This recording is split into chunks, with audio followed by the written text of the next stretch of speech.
Namaste. Last Pint Productions presents the New Way podcast. The New Way contains positive and happy thoughts.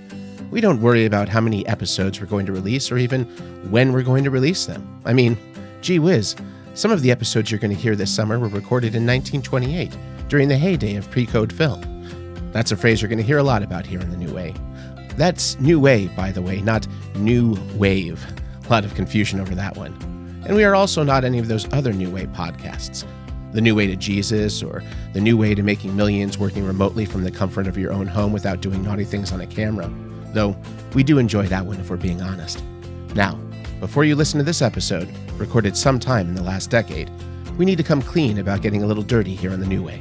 So, be sure you've got those headphones on tight, and no little ones are within earshot.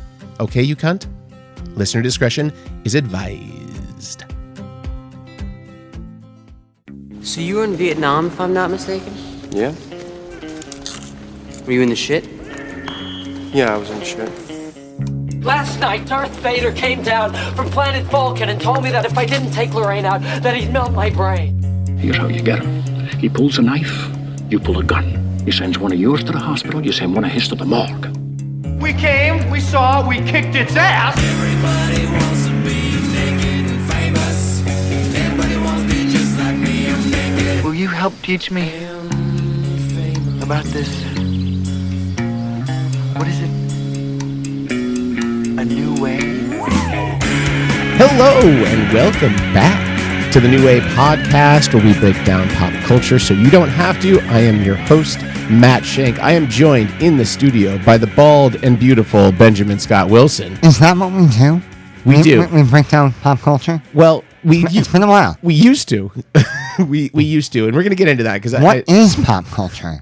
we're going to definitely get into that. But first, also, we've got to introduce the third of the group, of course, hailing from the greater Los Angeles areas, including Pasadena, sometimes Eagle Rock, sometimes Glendale, sometimes Hollywood itself, Mr. Nicholas Santa Croce.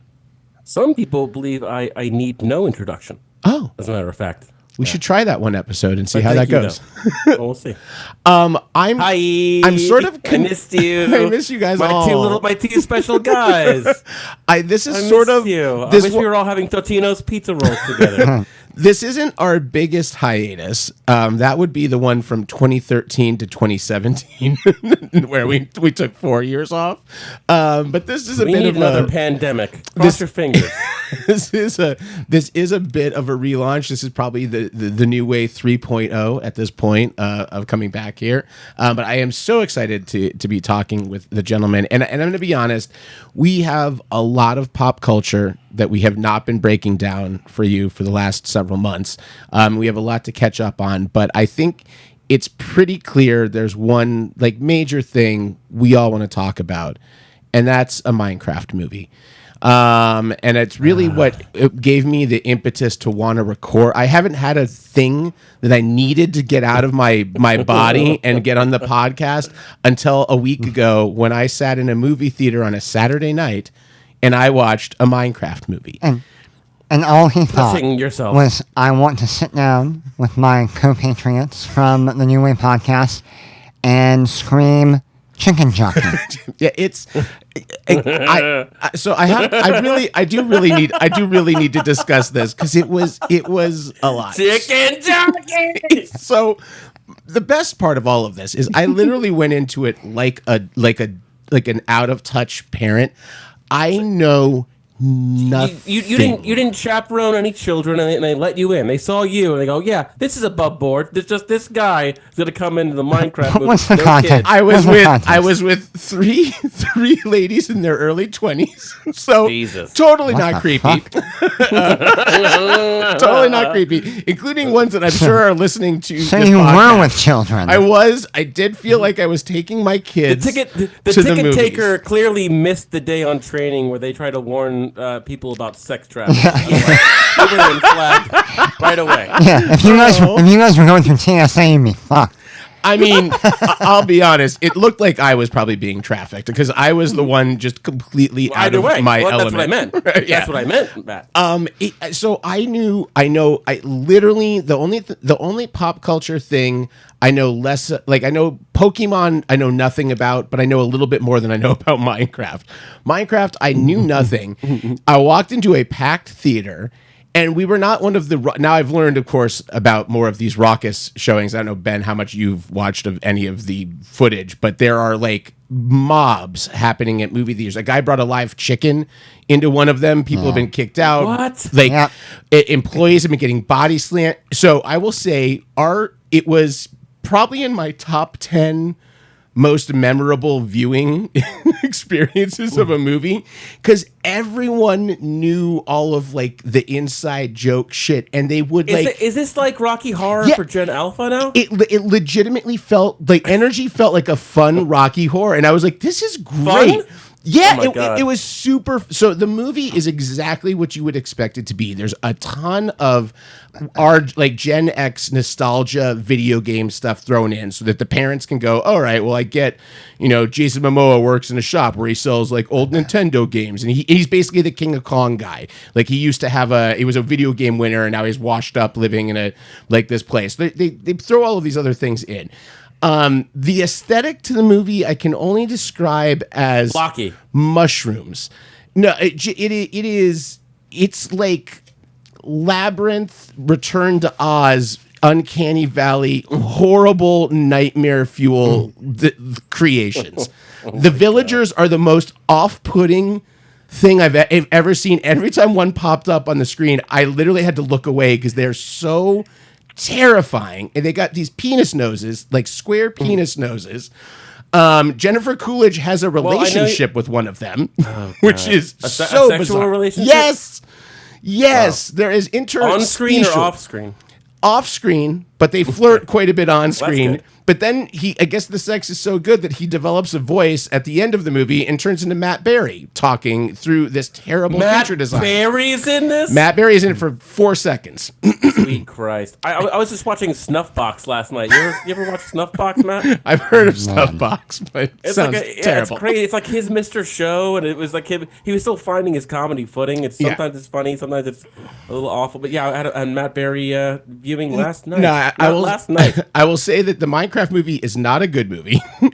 It was an entertaining hour and 45 minutes. I do not regret losing the 2 hours to it, but it is one of the wildest experiences I've ever had in a theater. Like, it was electric in there. I could not believe how much these kids were into it. Like, it was unbelievable. I remember I was just sitting around and a friend of the podcast, Jamie Egan, texted me. She's, we were going to call and catch up about Daredevil since we don't do podcasts anymore. And she said, "Oh, you know what? I can't actually talk right now. We're taking the kids to Minecraft." To the Minecraft. I go, oh God, are you kidding me? And she deadpan. She comes back to me and she goes, "Yeah, I'm not thrilled, but the kids love it, and we just want to support cinema." It's dead serious. Dead serious. It would be funny if she said support independent cinema. Yeah, exactly. It's like Ninja Turtles, the new line. This is going to be a cult movie, and what's really funny about it is like I was sitting there trying to wrap my head around like who is it aimed at, because it's such a weird generational gap. No, I mean not in general, but like you just didn't know it. There were a lot of like that 20-something age seemed to be like the real sweet spot, that they were like old enough to have played it maybe a little bit, but it became more of like an internet meme thing that gained steam. And then there were little kids that were into it for a whole other reason. But it was a really weird like breadth of humans in that theater. Let me ask you this. Mm-hmm. You've been texting quite frequently about the studio. You're a big fan of the studio, yes. Which is a real super meta look into the entertainment industry. And I think that pilot episode really opines on Barbie, and the whole joke is they made Barbie really great, so we can make any property great, and they want to make a movie with the Kool-Aid Man. And so it starts, starts going off the rails. So after like consuming that, and then going to the Minecraft movie, which surely the same sort of conversations must have happened when they're developing that movie. Did that color your experience at all? Well, first of all, I didn't know until I got in the movie theater and sat down that it was directed by Jared Hess, who did Nacho Libre and Napoleon Dynamite and was an indie darling filmmaker. So it very much was doing the thing, right? And it is, yes, of course, it's a giant commercial for the video game. But I'll tell you tonally what it felt most like to me. It was a movie. I don't know if you saw this one, Nick. I know Ben and I saw it with the girls in the theater.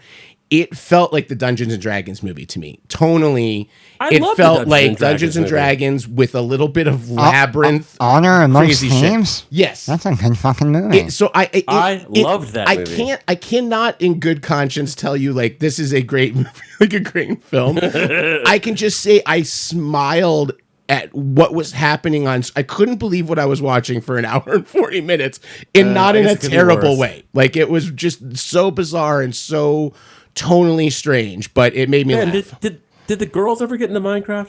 We were talking to them. I was talking to them today over at John's. They want to go see it, but they haven't seen it yet. But cool, Uncle Matt. Maybe I'll go take them. Minecraft. Maybe I'll go kidnap other children. They don't really play Matt is going to take progressively younger groups of girls in this movie. So wrong. Let's see how many trips to the cinema it takes before he gets reprimanded. Put on a no-fly list. Matt's like Jared Hess, I'm saving the industry.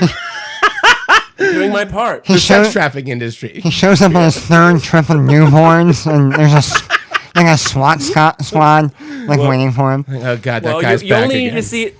You only need to see it in theaters one more time, and you'll tie my record for the day after tomorrow, which is twice in the theaters. That either. No, it was just, I remember, it was funny. I'm half joking about it, but I got out of the theater and I go, if there was ever anything that this podcast is built for, it's talking about going as a 46-year-old man to the Minecraft movie, knowing nothing about what I was walking into and be like, what the fuck was this? This was wild. I still don't really know what Minecraft is. I know you kind of build stuff. It's Lego video games and that's kind of it. But there are kind of enemies, but there kind of isn't. You can just play. No, they're enemies. They're enemies, and I learned all of these things through the movie. What are they called? The blue meanies? What are they called again? There were these pigs. There were these mean pigs are part of the enemies, but then there's also zombies. That's Angry Birds. Yeah, well, there's zombie. No, it was the Angry Birds crossover. Jesus. There was a nether world with pigs, run only by pigs, which was very strange as well. I can't explain. That's this reality, man. Well, I was gonna say, so we have been off air the last episode, and they're actually, by the time this airs, we will have aired 2 of our episodes recorded in 2023 or 2024, right before Paul's wedding, which was the last time all 3 of us were together in a place. But we did go to Savannah for Paul's nuptials. He was on the podcast right before the wedding, and we can say that they didn't get married. She left him right at the altar. It was really sad, and we wish him the best on there. He'll be back on the podcast soon. But no, it was a wonderfully fun wedding. We can't talk about her. We can't talk about her again. Yeah, I thought that was emotionally charged before. I still have his dissertation. It sits right here on my desk, ready to go at any given time. You haven't framed it yet? It's got literally all of his notes. Pages and pages. I love it. Oh my! One side is typed, and the other is chicken scratched all over. I do. You should laminate that just to make sure nothing. Well, I do have to I have to give Paul and Amy their flowers in that they threw one hell of a weekend wedding. I have to say it was quite. The ghost tour left a bit to be desired. I think the ghost tour though is what makes it perfect. Is you had to have one thing that wasn't A level tier, so that it puts everything in perspective of how great everything else was. You know, it's kind of funny when Paul, halfway through the ghost tour, comes over and sees our group. He's like, "Hey, this fucking sucks." What I thought funniest about the ghost, so basically we were set on this ghost tour. There were 3 groups of us. It was the worst ghost tour I've ever been on. They basically would walk you for 10 minutes. They'd point at a building. They'd tell a ghost story. Barely a ghost story, and then they'd throw you in a bar with no information about the bar or anything else. So I walked into one place and there's all of these napkin drawings of Abraham Lincoln, but I have no idea why this exists, and he's in various states of drag and getting railed. And I go, well, this would have been a good story to have during the 10 minutes we walked in silence with no one talking to us. Savannah is a magical, enchanting city. It's sort of like, missing on there were like 27 ghost tours happening at the same time. Yeah. Well, and so all of us assumed that we were on the bad one. So when the groups would like invariably like cross paths at some point because we were all in like a different order, we'd be like, "Oh man, guys, our guide sucks," and they're like, "Dude, our guide sucks." And it was like, "Our tours just suck. You're on a bad tour." This whole thing sucks. He should have done it in L.A. and we just should have gone to Jumbo's. It was all I could think, and this is friend of the podcast. All I could think is how much better it would have been if Wilma McAwesome had been like taking us around Savannah, drinking bourbon and telling us ghost stories, even if he just made them up. We got to take Wilma to Jumbo's. Yeah. He would so be it's still on my mind because, as you know, Ryan. I'd like to hear this story. So Jumbo's. Nick, fill us in. The problem, I would love to tell you this story, but it feels wrong telling without him on the podcast. Ryan was like, so we went to Jumbo's clown room, and I had no idea what it was until we actually were like in line. I love it. I didn't really set him up properly. And that's how I went into Minecraft. And then he was like, "Oh, I was fine with it." He was fine with it. Oh yeah, he was fine with it. All right, but I didn't really tell him exactly what was happening. He landed. He got there kind of late, and I was getting kind of tired, and I was gonna kind of cancel, and then he told me later on he has a paralyzing fear of letting people down, so he wanted just to go to bed too. So we're both kind of just there because we felt the other person really wanted them there. And at that point, we're just like, okay, well, it's go time now. In my head, all I can picture with Ryan in my version, because I don't know all the details, but in my head, the canon is that he was basically like a cartoon character running in the background with his hands out, going like, and just back and forth getting a beer, and then just going, and doing that the entire time. That's what I assume happened. And until I see otherwise, I will not. And God damn it, I was going to surprise you because I sent Ryan the link. He's supposed to be zooming in. He needs the meeting ID, Matt. He shouldn't need the meeting ID. The link I gave you has everything. There he is. There he is. Look at him. Oh man, now he blew the surprise.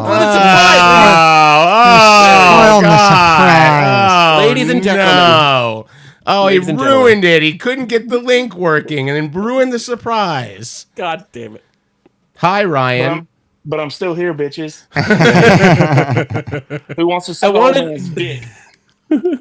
I wanted you to walk. Now, after we walked back, we were waiting in a huge line, and Ryan had to walk with me back to my car to exchange shoe wear because I had hastily put on cowboy boots and low-rise socks. Short socks. And started to just slowly take my ankle off with every step. So we walked back to my car, changed shoes, and then we finally got into Jumbo's after like an hour? No, Nick. We walked back to the car because you were terrified that you had parked somewhere you couldn't park. Yeah. As we started walking back to Jumbo's, I said, "Do you not have another pair of shoes in your car?" And you said, "Oh shit, I do." And you turned around. Thank God you said something. To the car again, and then you change shoes. See, every great trip to Jumbo starts with a little bit of chaos, and I like to think that was a change of footwear. And then I dropped my phone in the street, and Ryan came up to me and goes, "You missing something, bud?" Totally. I hadn't had a single drink. Hadn't had a single drink. Nick was in fucking shambles. He was so nervous to introduce you to Jumbo. All right, so Nick, the stakes are high. You said that. Okay, so Jumbo's is a Los Angeles institution. At one point, it was a real feather in their cap to say that it was Andy Dick and Marilyn Manson's favorite place to go. Oh. The luster has worn off of that endorsement. But it is. I would say it's more of a burlesque bar with an emphasis on actual athletic prowess. Wouldn't you say, Ryan, that the pole antics were above athletic prowess? There were a couple of times I thought we were gonna have to call 911. Some drops from the ceiling. Now, and there's no nudity, and the clientele was also like 50-50 men, women, right, Ryan? I would probably say maybe 60-40 women. It was, especially towards the end of the night, it started leaning towards women. Now, I don't know what y'all discussed before I got on here, but did Nick tell you that he did not tell me what Jumbo's was? Yeah, I already mentioned that. Yeah. So we're waiting in line for 30 minutes. I think we're just going to some dive bar. And about 5 feet before we walk in, he's like, "Oh, you might need to get singles." For what? Never a good phrase. Never a good phrase. Wait, what? And we walk in, and You're like the 1991 film directed by Cameron Crowe. I took him to a secret screening. And then we get there, we get a table, get some drinks. The bartenders seem not interested in any sort of discussion or, small talk.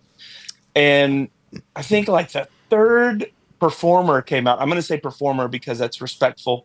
They performed. I mean, it's like the third performer comes out, and she comes out to a Weezer song, and I look at Nick and I was like, I need to go get some singles. And that was kind of foreshadowing, some dark foreshadowing. Oh God! Happened in LA a few days later. Let's not get into that right now. But continue.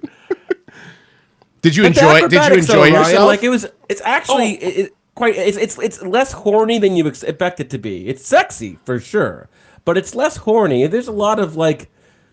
Well, here's the thing. I don't want you to assume my level of horniness. So true. Fair. I always assume your level of horniness, but sorry, I apologize. Don't put words in my mouth. I put you between the bomb and the last dab. That's where your level of horniness is, I think. Yeah. All in all, I would say it was a great time. The next morning, well, first of all, we stopped at Wendy's on the way back to my hotel, and my wife was asleep, and I get into the room and I sit down, and she just perks up and like sits up, and I go, "Do you want some fries?" And she said, "Yes." And it's one time it was like 2 a.m, maybe. So in our brains, we had just flown in from Texas, so it was 4 a.m. in our brains. That math is right. It's a good jumbo, right? Sure. Yeah. Wendy's has saved many jumbo patrons' lives late into the morning. So she woke up, got some French fries, and then the next morning I told her I went to an almost strip club, but it was not, and I would have been okay taking her there, and that's why I felt okay going. I think Ryan. By okay going, I mean finding out 5 seconds before I walk in the door exactly what it is. So judiciously worded. Yeah. Ryan. I think one of them danced to OK Go too. Weezer and probably. OK Go. I think Ryan reluctantly had a good time. Was that accurate? There was no reluctance to it. It was or surprisingly good time. I don't even want to say surprisingly because I felt like I love a good dive bar, so it would have been fine. I like to set the expectations high, but yeah, it is a pretty wild. It's a pretty wild place. During COVID, they just set up a camera in the empty jumbos, and the women would do their routines, just live stream. And you had to pay like that sounds. $50. That is not fun. That sounds creepy. That sounds awful. It's not fun. But they had to, but they stayed open. They really beat the odds, honestly. And there was still a huge line. And I was telling Ryan, I mean, used to be going to jumbos where I could park in the parking lot, and there were ins and outs. Not anymore. Back in my day, Nick's a hipster. That's what he's. Oh, I was here before it was cool. It's true. It's true though. But on that note, kids don't understand. Back when they had the real nudity and they didn't have these, this woke nude jumbos, and I mean, come on, woke jumbos. back when you could show a singular titty. Woke jumbos is also Marjorie Taylor Greene's drag name, just so you know. Yeah, gross. Yeah, I know. All right, boys, I gotta go. Matt, I was glad I got to see you because I've seen these other two actually live in person. Over your the past beard 2 weeks. is so impressive right now. By the way. You've got like full Jack Black beard. It feels racist, but okay. but he would never throw KG under the bus though. That's the difference. This is true. The similarities end. Never. You look great. It's wonderful to see you, sir. It's great to see y'all. Y'all have fun. We will. Bye, Bye. Love you. Bye. Talk to you later. Bye. Love you. I do want to say I was as I was looking for stuff for us to kind of like go over or talk on the podcast a little bit, I popped into our Libsyn dashboard, which I've not looked at in a while, which is always fun to me because I like to see what's going on with people listening to a show that's essentially. Do you like to own the Libsyn? Jesus Christ! God damn it, Nick. Anyway, I was Some people love to own the Libsyn. So there's a fun thing that happens with the podcast that when we go off air for a while, whatever the last episode that airs gets a lot of like extra listens and downloads on it, just because when you go to the podcast, it's the first one that pops up because it's the most recent episode. But we've been off for so long now that now it's the podcast is like the world in The Last of Us. It's just running. It's just out there like broadcasting to the ether. And so I'm like, I wonder what our episode. So I went through one of our episodes, made a great leap in all-time downloads. And this is all-time as of going over to Libsyn. So this isn't this is probably like episode 100 or so and on. It's really looking at the rest of them. We lost our listens from the long ago days. But episode 115, 6 Degrees of Kevin Bacon, which aired on February 20th, 2020. So right before the world went to shit. 768 listens of that episode. Then underneath that, episode 165, the movie pitch game number 5. So the 5th in our movie pitch game series, July 7th, 2021, 553. And we were kind of all over the map. Our Make Musicals number 4 has got 200. Our 200th episode has 187 listens. Pop Culture Medicine, which was a very new, that's the one I expected to pop up because I think that was one of our last. Yeah, that was one with Dr. Rick that we had on for that. All our musical ones seem to do pretty well. But yeah, we had 6 Degrees of Kevin Bacon, 6 Properties That Explain the New Way. Our second one of that has 103. But it's a very, very strange mix of episodes I saw. But that's just a reminder to those of you out there that, when we go off air for a while and you get upset with us, Patrick Barrett, or you wonder where there's new episodes of the New Way podcast, Dr. Rick, or you get upset that there's nothing to listen to, Casey August. There are 230 episodes of the New Way, and I know you guys have not listened to all of them. I know you barely touched those first 30. And every stream lines Matt's pockets. Ben and I don't see a penny of it, but he does. Now, Nick, the podcast studio. He has operating costs. I'm not mad. First of all, you're gonna feel real silly in a second because, and you're gonna think this all is a bit. I actually have some sponsorship possibilities that may be lining up with the New Way through a connection of a connection of a connection. So we can drop the Patreon now? We don't do the Patreon anymore? No, we cannot do the Patreon anymore once this happens. There is no New Way After Dark. So, from now on, the New Way is going to be sponsored by MAGAHats.com. Shut up, Ben. Don't ruin this. Come on. No. I will have details forthcoming, but it will involve us doing reads, which I'm gonna have us kind of do blind because I think that's what makes this more fun. But that is and coming. So just hold on to your butts, and we'll get there when we get there. I don't want to tip my hat to any more of this, but the rich get richer. I do. I'll tell you, the rich is not getting richer for me, but I will tell you you'll put it towards some new Funko Pops. Well, I'll tell you what I put money toward this weekend, and it was literally $15 for 5 of them. But I have graduated to something I'm not happy about.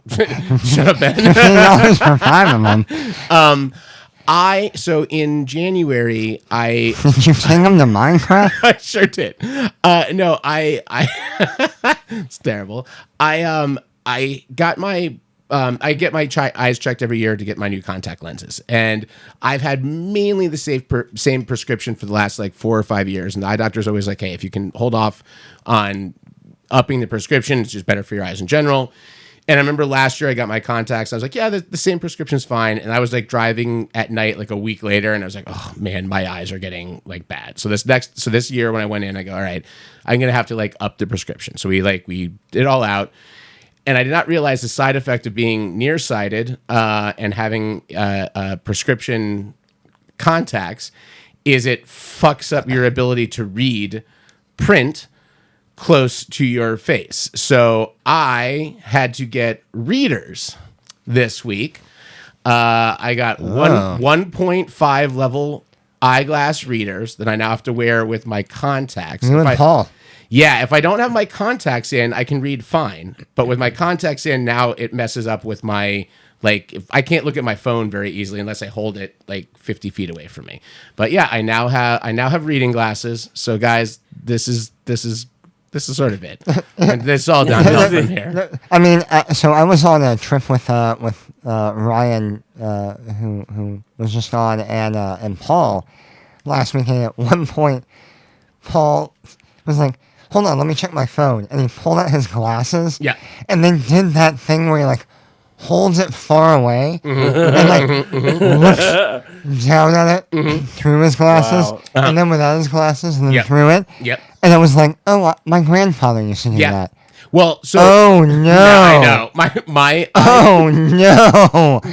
When I updated the prescription, my eye doctor literally goes, "You'll be okay. Your arms are long." And I go, "I don't know what the hell you're talking about." And he literally goes, and it's true. So like with my phone, with my contacts in and not having reading glasses on, I do have to do this is too close. Like this is too close to my face and it's blurry. So I have to go, okay, now I can see my phone fine. So it's a weird thing. Just be careful not to do that at the table at the hometown buffet or knock over your chicken fried steak. No, you want to get home in time for MacGyver in one piece. You go to the hometown buffet because they got good lighting and no menu. You don't have to do in these fucking dark restaurants with the tiny print on the goddamn menus, which by the way is becoming a fucking issue. And listen, the prime rib deal on Sundays is actually really great. Yeah. And they're working hard there, okay? It's a hard listen. They're not. But sometimes they're making you do a QR code just to read a menu. Right. What is this? The tariffs are going to get them too. So let's they're coming for us all. There was an election since our last episode, by the way. Oh God! Do you all, that. I'm swiftly changing the subject. Do you all like QR code menus? Fuck no. Really? Give me something tactile. I'm all for it. I'm all for it. I don't want some laminated menu that some child has wiped the snot on, a million people have touched. Yeah, I don't. The only problem with the QR code menu is then you have to do that grandfather face where you're like I don't have holding to. it 19 yards from your. Fuck you, Nick. My eyes are. I did my exam and one of my eyes got better. Yeah, Nick, you're how many years? You're 4 years behind me. Just wait, buddy. Just wait. I was just like you in January. I was just like you in February. I'm a fucking old man. That's how quick it happens to you. Oh, fuck. Got hit with the old man stick. I could just hope for the sweet embrace of death sooner than later. It is. Yeah, and it literally is only because I made my vision better for seeing farther away. So now your eyes are like, well. Good luck with that shit that's right in front of you. Hey, listen, if you have to hold your phone 12 feet in front of your face for the rest of your life, but you didn't have to squint once during the Minecraft movie, it was worth it. Goddamn, right, that's exactly right. That's exactly how I feel. That's the best way I would put it. Before we actually talk about a couple of pop culture things, sure. Let's go one by one here. Nick, what the fuck has been going on with you? And personally, holy shit. What the fuck is wrong with Michael Jackson? What is wrong with Michael Jackson? What the fuck is wrong with Michael Jackson? What is that from? Three Kings. There's a. Okay. They're doing this guy's interrogating him, and he's just going, "What the fuck is wrong with Michael Jackson?" The King of Pop. That is one. The King of Pop. King of Pop, Michael Jackson. God, that's a great movie. Get that drop. Really that's one of the movies that most of my friends can quote, and I have no recollection of Three Kings. Love it. Yep. I do not know Three movie. Kings. I do not know. Personally, just same old, I guess. I mean, I wish I had more interesting things to say. I wonder if I did anything super interesting. I went to the Dodgers game a couple days ago. What else? Got a Freddie Freeman bobblehead. You got your Ohtani face on? I sold my Ohtani bobblehead to a person in Japan for like $275. Wow. Yeah. Just in time. They love him over there. They love him everywhere. Same old. Honestly, same old. I do notice that my bank account is much smaller than it used to be. Things don't stretch anymore. It's a weird world we're living in, but nothing else is really, at least day to day. I don't have any great news. I'm sorry. All right, next. Matt, save it. Matt. Save it. The podcast was going really great until you asked me how I was personally. I could have kept this up for another hour and a half. I didn't say that. I just said, what the fuck is going on with you? What the fuck is wrong with Michael Jackson? I read into it. I read into hee. I finished 3 shows in a row. And Ben got to see one that I was very proud of, which was I got to do Glengarry Glen Ross, which was definitely the hardest thing I have had to learn in terms of a part, just figuring out how to do it, which they are now doing on Broadway and making much more money than I did. Were you Bill Burr? I was none of the main. So the one character that typically is not cast with a named one is who I played, who's the boss of the younger boss of the office. Who can just say, go get fucking lunch. Go to lunch. Go to lunch. Go to lunch. Will you go to lunch? I'm sorry. The line is, will you get out of here? Will you get out of here? Will you? I am trying to run an office here. Go to lunch. Will you go to lunch? Go to lunch. And that is basically the entire line, is just yelling, go to lunch. In the movie, I think it's Kevin Spacey. It's Kevin Spacey in the movie. Same thing as back then, because he was not a name, and it was all of like the older guys are the named ones in the office. But it was difficult to do, but it was very rewarding. I enjoyed it by the end. The way you read that reminded me of like Jamie Taco trying to steal your line. I'll slap your head around, you jabroni. I'm gonna get that line tomorrow. It's a weird show to learn, and there's a lot of like gobbledygook like speeches and lines in it where you're just like, you kind of just hold on for dear life and just get the lines out, because it's a lot. But it was cool. I was not sure while I was rehearsing it that I was going to be able to do it, because it was like a 3-week we put the show together in like 2.5-3 weeks, which is the fastest I've had to learn anything, and it was a lot, but it was good. And Ben and Congrats, buddy. Ben and Paul came to see it, which was wonderful. And I did the producers in December, which went well, and I did a little farce in between the two of those, and that went well. And now I'm taking a break. Nice. And I have work news, but I'm gonna wait on the work news until another podcast, until the work news starts. But well, the shitty work news is the same as yours. That apparently tariffs aren't good for business, so I had to go find an actual job instead of the businesses I run. Will you tell us off podcast? Yeah, it's not anything I can't like. I'm going to be managing marketing for a company that deals in insurance to some degree, but that's about all I can get out there because I have not started it yet. But I will be starting in the next week. Non-disclosure agreement. The non-disclosure in that I don't know anything, so I can't share anything about Disclose. it. But there's nothing to disclose. But yeah, because as you can see, there's a lot of boxes in this room, which is the last vestiges of the Just Play company and these last things I'm going to be sending out. But those are kind of our listeners can't see it unless they're subscribed to our Patreon and are watching the video on demand, or they are our new sponsor, who may or may not be listening to the podcast. That's crazy. Yeah, I assume the tariffs. How much are we getting paid? Yeah, the tariffs are probably really bad for the vibrating sex egg. The sex egg. Well, that company got sold about 3 weeks ago. I netted. Is it the Tom Jones song? The vibrating sex egg. No, sex bomb. Sex bomb. Oh, bomb. Sex egg. No, so the teething egg we sold, and I got a whopping for 10 years with the company. My cut of it was about $800. No. Yeah. That was, as we used to joke, that was the retirement nest egg, and instead it was about the same price as a regular egg. In fact, if I had invested in regular eggs, I think I would be doing better than having invested in the teething eggs. So, Jesus Christ! Yeah, now you can get 6 eggs for $800. I just traded him an egg straight up, and I got a carton, and that's pretty much what I've got. Not even organic free range. No. I got like the shit eggs. But yeah, so it's interesting times out there, folks. But that's it. Benny, obviously, what's going on your end? I live in Texas now. This is true. Ben is in Texas as more than. Vote? Can you vote in Florida and Texas? I wish. Strangely enough, I mean, like, it's funny for people who are outside of Texas. Like, Houston, like actual Houston proper, is like a fucking, like, I mean, it feels like Austin. You know? Like, it feels so liberal. And then you go to the suburbs and you're like, oh shit. I think it's because Texas is actually very similar to Florida in that regard, in that you have these big hubs of city areas. Like even San Antonio is a super liberal, artsy place, and Austin and Houston. And then you go out and you realize the state's got a whole other fucking chunk of nonsense out there that's completely separated from it, ideologically wise. But it's crazy. Yeah, it's wild.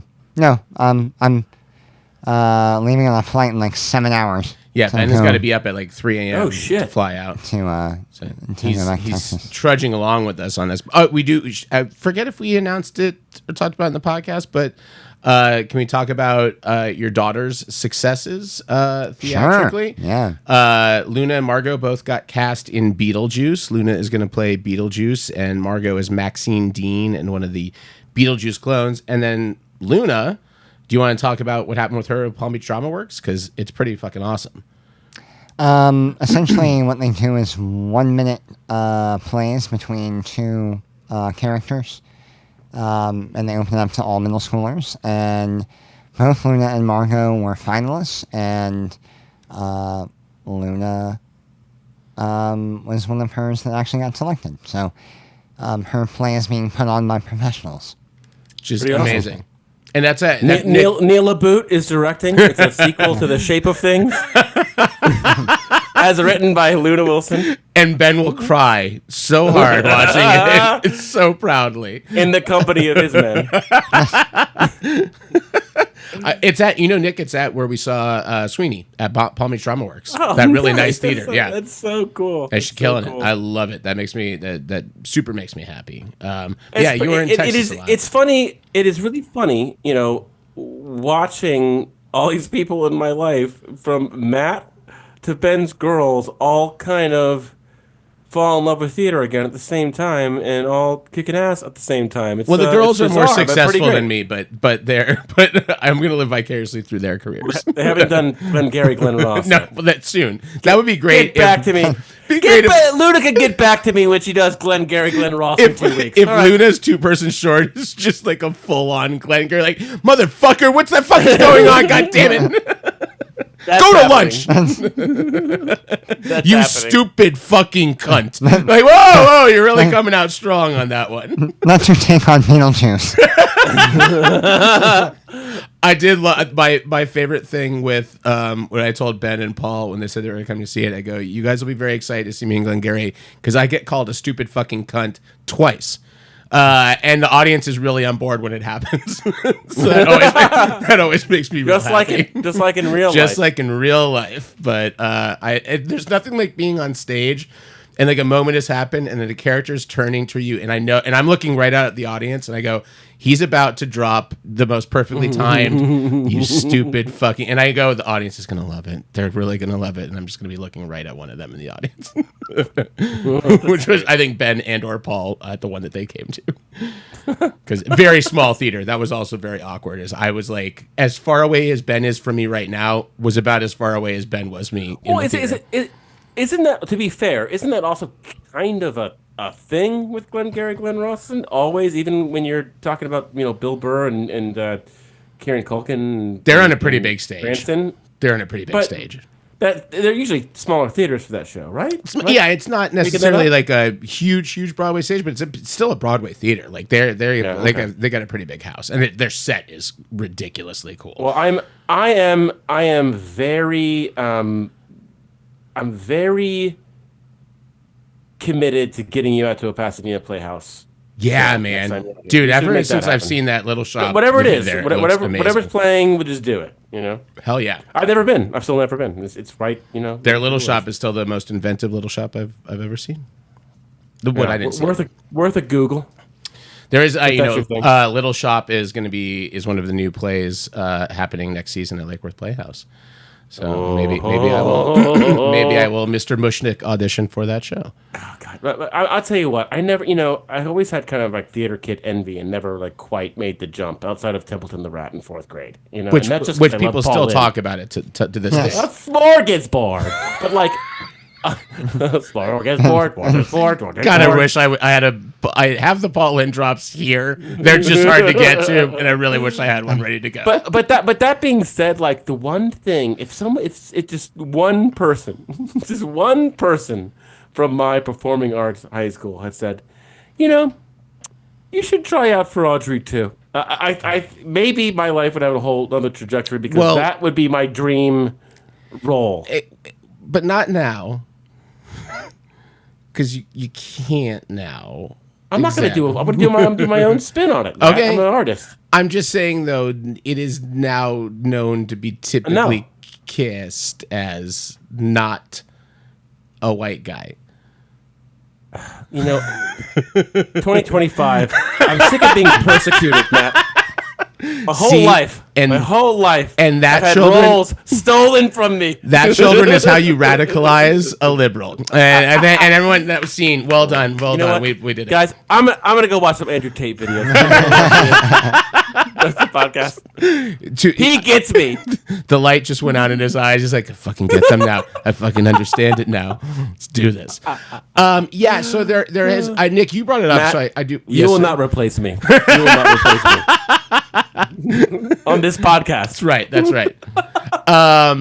So I do. You brought it up, and it is one of my favorite things on TV right now. I don't know if you had a chance to watch any of the episodes, but a lot of good things on TV. When you get back from Houston, I really want to watch The Studio with you because I've not watched The Studio yet. It is. Every single episode is just, to me, a home run that is doing something so kinetic and interesting. And also, I love that each of them there's a lot of like celebrity cameos in it, playing themselves, but playing, of course, like very different versions of themselves. And I love that each of the directors that he's brought in are directors who were actors as well. So it's very clear. Like you've got Scorsese who did acting. He's like the first one. You're like, okay, maybe it's like they'll all be like that. But then you get Ron Howard, you get Sarah Polley, you get Olivia Wilde playing way into her stereotype, which I thought was actually pretty smart.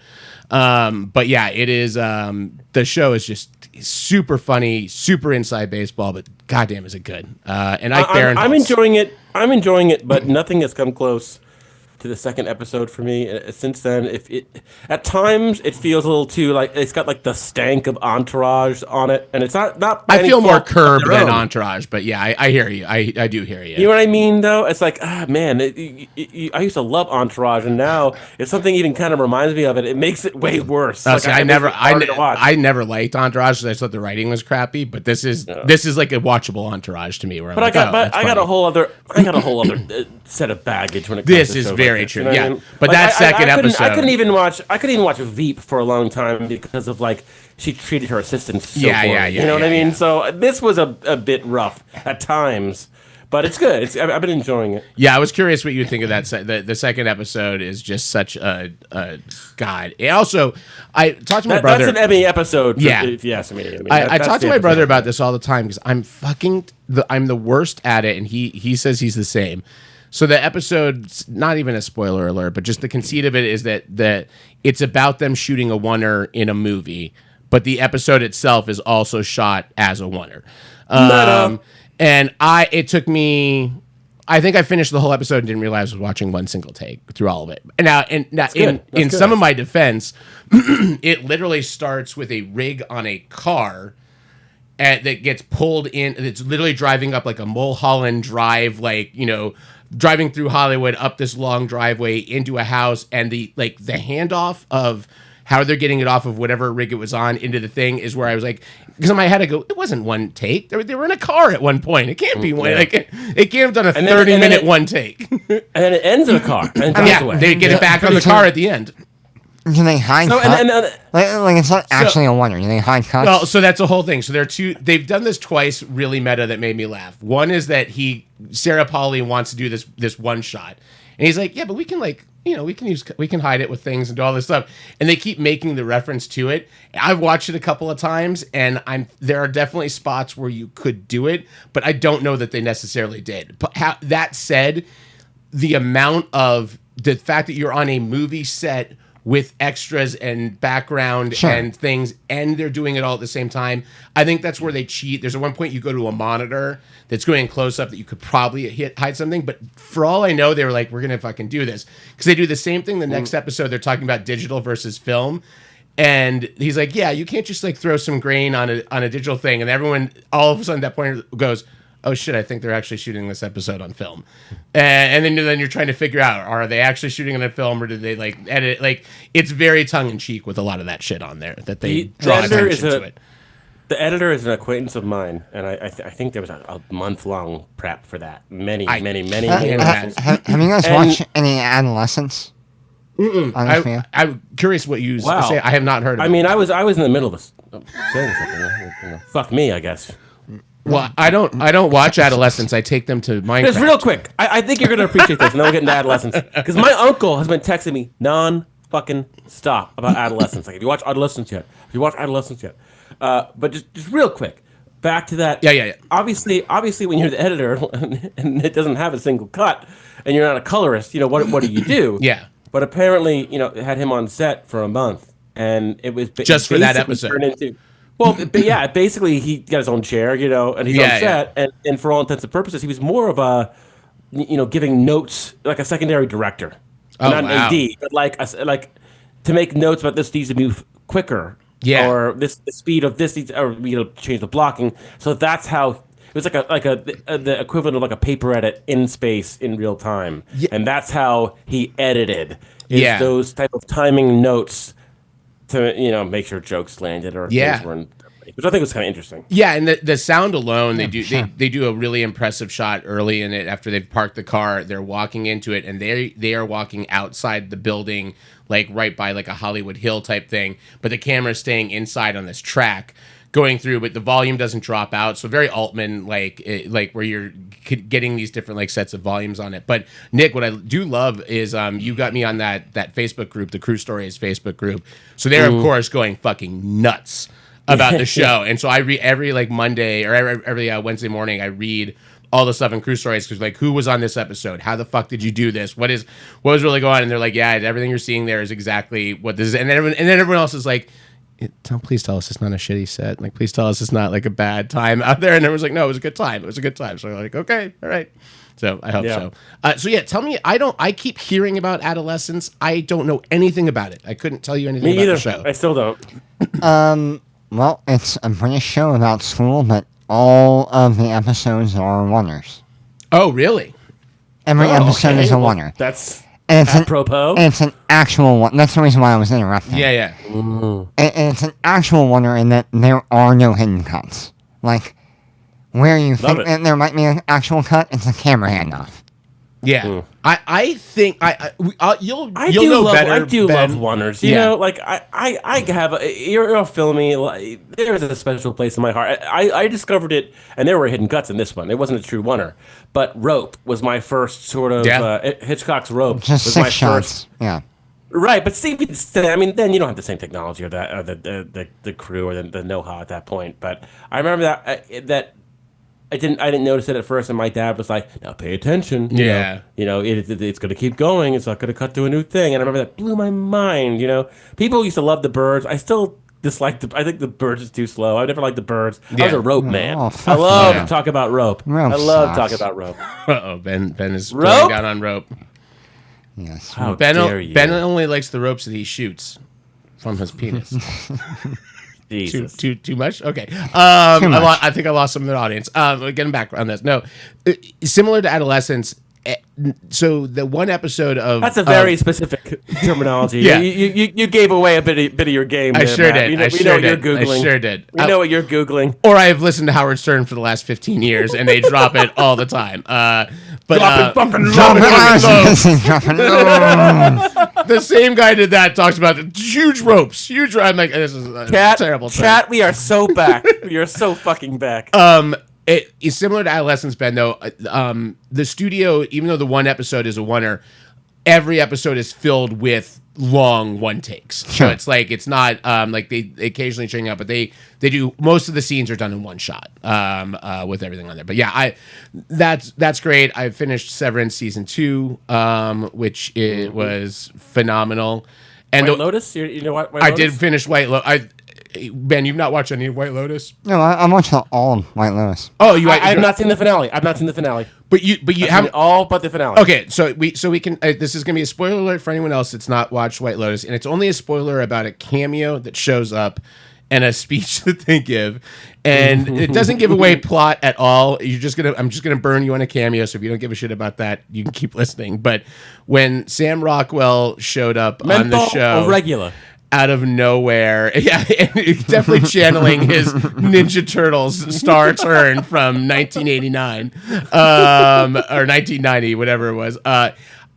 I don't think I've watched a monologue having no idea where it was going, and then I look at the reaction shots of Walton Goggins, and I'm doing the same thing. Like, I'm just on my couch, and I'm like, what the fuck is going on? What is this? Walton Goggins. we're like maybe the best reaction acting I think I've seen in my life between the two of them. But holy fuck, did that make me laugh so hard?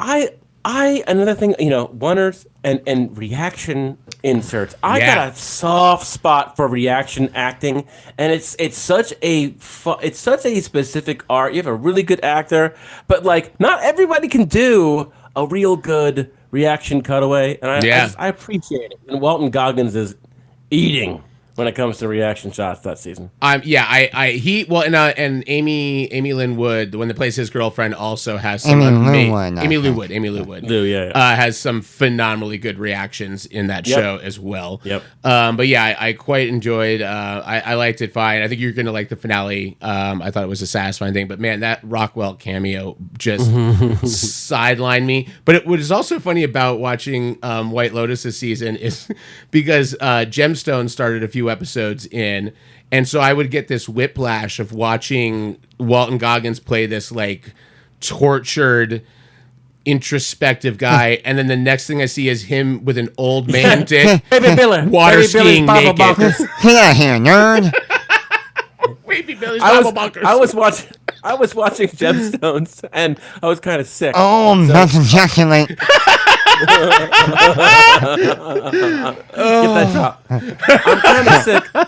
I'm kind of sick, and I'm like, for the most part, Amanda had kind of like left me to my own devices, just kind of just farting in the sheets, wishing I was dead, catching up on shows, and finally she did peek in just to make sure that if I need anything, and there was Walton Goggins' dick for like wow, and she goes, that's a lot of dick. They showed his dick for like 2 minutes straight. I'm like, yeah, no. Listen, that's how we do things with the Gemstones. They not cut away.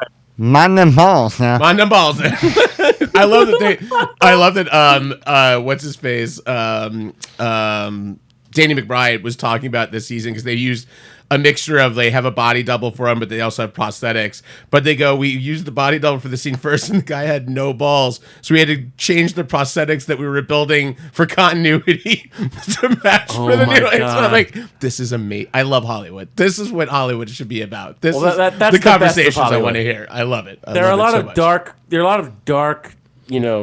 disappointing corners, but that's what Hollywood's all about. That's the magic of filmmaking. It's still alive. Yeah. Prosthetic balls. Ben, have you watched any of Daredevil Born Again? I watched the first 3 episodes. Okay. Nick, you are the resident Daredevil expert. How are you feeling about the season so far? I think overall, I am enjoying it, and it's just it's hard. I'm a pretty easy. When it comes to Marvel, I just consume it all, and I like stuff and I don't like stuff. But for the most part, You should just put out there. It's hard. It's hard. Yeah. What do you think about it? It's hard. I'm hard. Yeah, hard enough. I'm at least half-mast at any given time. So if that means anything. By the way, but you used a phrase. I'm so sorry. I've got to go back to it because I meant to say something. You said farting in the sheets. Yeah. Which I've never heard before, but to me, that's the greatest biography subtitle I've ever heard of just Nick Santoshi farting in the sheets. When you're sick, you're just farting up. I've never, not in 1 million years, have I ever heard that phrase. And you glided right through it, and nobody else reacted. So I was like, okay, we're just gonna let that go. No problem. Yeah. Okay. So I'm so sorry to interrupt you. Because the thing is, everybody farts in bed, but it's different when you're sick. It's a steady stream. You're farting up the sheets. It needs its own phrase. Do you just like a cold, or you had like a stomach bug? I got a case of the farts. I got the farts. Okay? I'm just trying to figure out if you have I've never had a correlation. When you're sick, when you're sick, you don't fart more. No. You have like stomach distress. You don't. Well, if I have a stomach problem, just farting up the sheets. You never know? But if I like have like a cold, I'm not like, oh, here come the farts because my nose is running. I feel like if I'm quote unquote bedridden for a sickness, I'm farting up the sheets most of the time. Or if you're Ryan Alexander and you have 3 egg salad sandwiches on a golf course. 3 egg salad sandwiches on a golf course, and then no one will stand downwind of you for 24 hours. That's a bold move. I heard a pretty wet fart from Ryan walking down Winona on the way to Jumbo's, and that was before the Wendy's. It was majestic to behold. Walking down Winona. Boy, we're really... Guys. Maybe that would be lost on Guys, him. I got to say it. We're back. Yeah, we're back. Chat, we're so back. We're back, back. I apologize. I got you mid Daredevil. Back to Daredevil. For me, it's crazy. I'm so thankful. And maybe I'm a little more forgiving of the things that don't work. There were obvious rewrites. Yeah. At times, it feels really rushed. It feels rushed to me. But overall, I think they're doing a lot of good things. I've enjoyed every episode. There's one kind of bottle episode. I like that episode. I liked it. If a little off, but I liked it. So even when something's a little off, I'm enjoying it. So I'm not taking away from it. I think it's been really good so far, and I think they've delivered where they've needed to deliver. But it has felt rushed at times. The rewrites are kind of obvious, but I just can't I'm just so thankful that it exists in its current form. I mean, the fact that I remember where I was, Matt, when I found out that it had been canceled from Netflix. I had literally that day just finished my second rewatch of the series. Yeah. And it was like within a couple of weeks of it coming out. And I went to the gym and you sent me a text. Yeah. And I remember I bumped my heart rate up to 200 beats per minute. God damn it. Sorry. And I was so pissed. I'll never forget that. It was like a JFK moment, and I thought, okay, the Save Daredevil campaign, we're going to do it. We're going to do it. And the hashtag's trend. And then 1 year goes by, 2 years goes by. And then you start to go, okay, it's over, Even when even the multiverse hits, and they're bringing back Hugh Jackman, and you still don't quite think it's going to happen, and then it does, and they bring Charlie Cox back, and they bring D'Onofrio back, and they bring Eldon, and they bring Deborah Ann Woll, they bring Wilson Bethel, and I'll make this short, but my biggest regret when I got that text from you, and I almost gave myself a heart attack on the elliptical, was honestly, I think the setup to Bullseye in season three is the best setup to a Marvel villain in the entire MCU, and it, to be fair, it's a television series, they have more time to do it, right? Yeah. But that setup and the depth, it is by far the greatest setup to any villain, to one of my already favorite villains in Marvel Comics, which is Bullseye, sort of a Joker in a lot of ways of the MCU. He just gets pleasure from killing. He's just not discriminate. He's evil. He really is. But they show why without you actually feeling sorry for him, but they show why. And it just fits the character so good. But for the entire third season, he's not Bullseye. Yeah. He's Agent Poindexter. And then the last shot of season 3, when he's getting this, this surgery to save his life, you see the little Bullseye reflection in his eye, and I thought, all right, baby, this is what I've wanted to see. I'm a Daredevil fan. He's got adamantium or vibranium in him or something right now. Yeah, they changed a little bit for the show, which I like. I think they said he has enhanced vision too. He has okay. I remember that they put something on his spine in the end of the. It's spinal, and he has enhanced sight, which I think is a really good addition if you're just going to try to make something a little different than the comics. The fact that he's deadly from an even further distance you know, Yeah. hypothetically with I think that's cool. But my biggest regret out of it, all of it, was that we were never going to get to see Wilson Bethel's fully realized Bullseye in a costume, and that's what I was most upset with, because I think that just he didn't get enough credit for that performance, and it was this slow burn into Bullseye, and he could finally really let loose, and I thought, well, I'll never get to see it. And in the first goddamn episode, you basically within the first 15 minutes it's like they were reading my mind. They go, okay, you've been waiting long enough, Nick. We're going to give you Wilson Bethel's almost fully realized Bullseye. The costume isn't quite right yet. It's a filler costume for now. But he was Bullseye. When he, in between throwing punches on Daredevil, just indiscriminately, we're not even looking, throwing a knife, killing a bystander. Then getting a kick in on Daredevil, knocks him to the ground, throws 2 more knives, 2 more bystanders dead. If you're anywhere near a fight with him, you're fucked, because he doesn't give a shit. He is a killing machine. And we got that right away. So for me, it was like, okay, I'm willing to almost overlook everything. So I'm just so happy it's back in the form it is. And I got to see Bullseye. And now the rest of it, I just sit back and just go along for the ride now. I got my Bullseye. Charlie Cox is back. D'Onofrio's back. It's all good. I have my gripes, but I've been enjoying it, man. Excellent. And Ben, are there any last or any big pop culture thing that have you seen a movie? Have you seen a Last of Us is tonight? Well, right? Oh, is it really? So Last of Us comes back tonight, and then Andor comes back next week. Oh, fucking Andor. Oh. God damn. God, we're getting Andor and Last of Us running simultaneously. Ooh, I do like that. There we are. And Daredevil finale on Tuesday. Yeah. I will say, Wheel of Time came back, and I'm not caught up on it yet. I'm 4 episodes in. Is this the third season? Third season. And similar to you, Nick, it's one of those things, as a fan of the books, I'm just kind of happy it exists. Yeah. Because it's so complicated, and there's so many characters, and it can get convoluted or whatever.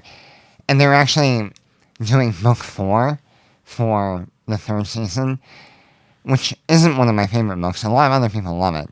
But it is fun to see these huge moments in the book on screen. And, the 4th episode was... even people who... Tons of book readers hate the show. And even people who hate the show are like, okay, that episode was really good.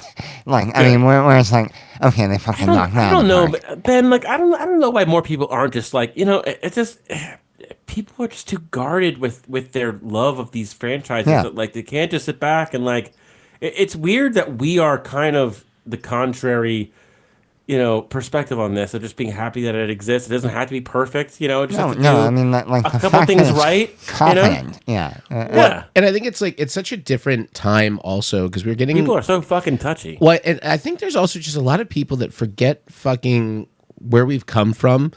What the buildup was to things like this, and the fact that we now operate on short seasons, which is such a fucking joy of things. Imagine any of these shows would never exist if they were having to do 22 to 24 episode things, and you would have fucking 15 episodes a season that were shitty bottle episodes and Monster of the Week, and you're like, fuck, one of them was okay, but you get the fatigue from all that stuff. And I'm watching a lot of...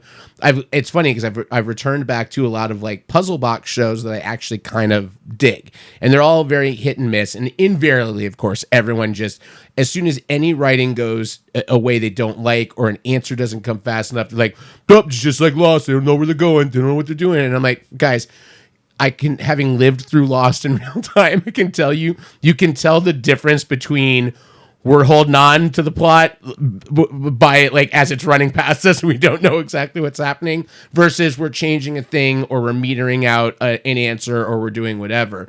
But there's a bunch of them on right now that are not bad. From is kind of a fun horror version of a Lost puzzleback show. I just watched the first season of a show called Paradise with I've had that recommended to me with James Marsden. It's and Sterling K. Brown, which is much better than I thought. I was like, I'll give it an episode or two, but I really liked the acting and the performances in it. I will tell you, if you're gonna watch Paradise, do not. The pilot ad was like so histrionic of like the ending of this episode. The twist is going to blow your mind, and I'm like, it's a nice reveal. It's fine. It's not. I didn't sit there and shit myself or fart up the sheets or whatever Nick said. But just in your pants, not just my pants. But yeah, it's a pretty good, and it's the most. That Yellow Jackets has they just finished their third season, which was a weird season. I get it, but I fell off after the first season. I fell off. And it's fine. Like I kind of just watched for Melanie Linsky and Christina Ricci, and like that's one that's I don't think is being written great. I think they know where they're going. I think they don't know how to get I think we're in the inverse of Lost, where Lost knew exactly how to make things run and go and keep it interesting. They just didn't know how it was going to end. And I think these other shows know how it's going to end, but they don't know how to like make it last for 5 seasons. So it's really kind of interesting. But yeah, I agree with you, Nick. I watch every time I get on the message boards for stuff, people are fucking losing their mind. And also the favorite, like, I could have written about it. No, you couldn't. Sorry, you can't. I promise you. I don't care how bad that writer's room is. You couldn't. You couldn't write a fucking a scene of a television episode that anyone would want to watch. It's fucking ridiculous. Oh, what were you gonna say, Ben? Oh, did we freeze it? Nothing. Oh, I got a little stutter. But I think, guys, we hit an hour 9. I think it's good. I think a lean cut. We whet Prime USDA, baby. We whet our audience's appetites, and maybe some of their bed sheets. But we hope you guys enjoyed returning. What's fun is by the time this airs, they will have had 3 new episodes they didn't know existed, including this one.